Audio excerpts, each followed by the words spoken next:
एक ऐसी आर्मी जिसे सबसे सीक्रेट रखा गया, न पारा ऐसा न मार्कोस, लेकिन फिर भी पाकिस्तानियों को धो धो कर मारा। सबसे पहली बात कि तिब्बत से होने के बावजूद भी ये भारत के लिए युद्ध लड़ते रहे और इनका कहना है कि हमने भारत का नमक खाया है।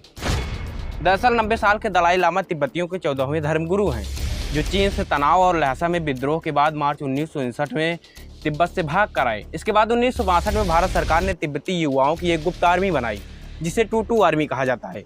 लेकिन इनकी कहानी शुरू होती है देश के पहले प्रधानमंत्री पंडित जवाहरलाल नेहरू के समय से। उन्होंने एक सीक्रेट स्पेशल फ्रंटियर फोर्स बनाई, जिसे टूटू आर्मी या कोडवर्ड में इस्टेब्लिशमेंट 22 कहा जाता है।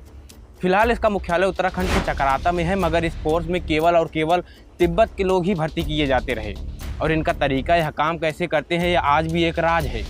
एक रिपोर्ट के हवाले से यह पता चला कि जिस प्रकार हमारे यहाँ मार्कोज और पैरासफ इंडियन आर्मी का हिस्सा है, उस प्रकार टूटू आर्मी हमारे इंडियन आर्मी का हिस्सा नहीं है। हालांकि फिर भी इंडियन आर्मी के सीनियर मोस्ट ऑफिसर ही इसके जनरल इंस्पेक्टर यानी आईजी बनाए जाते रहे। इन सबके बीच बयानों की एक कड़ी सामने आती है जो सबको हिला कर रख देती है। एक रिपोर्ट में पता चला कि एक भिक्षुक के हवाले से कहा गया कि टूटू आर्मी में एक समय में 300 बौद्ध भिक्षुक शामिल हुए थे। रिटायरमेंट के बाद वे अपने मठों में चले गए और उन्होंने कहा कि हमने हिंदुस्तान का नमक खाया है और बदले में उनकी मदद की हिसाब बराबर।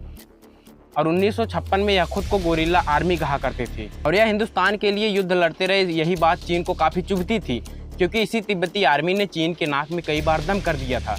वैसे तो दलाई लामा अहिंसा के पुजारी हैं, मगर चीन को यह खौफ उनसे हमेशा रहता है कि कहीं उनकी अगुवाई में तिब्बत के बौद्ध मठों में एक बार फिर से विद्रोह न शुरू हो जाए। एक रिपोर्ट में यह भी कहा गया कि उस वक्त अमेरिका और भारतीय खुफिया एजेंसियों ने टूटू आर्मी को हथियार, ट्रेनिंग और फंडिंग की थी और साथ ही ऊंचाई वाली जगहों पर पैराशूट की जंपिंग की ट्रेनिंग भी दी थी।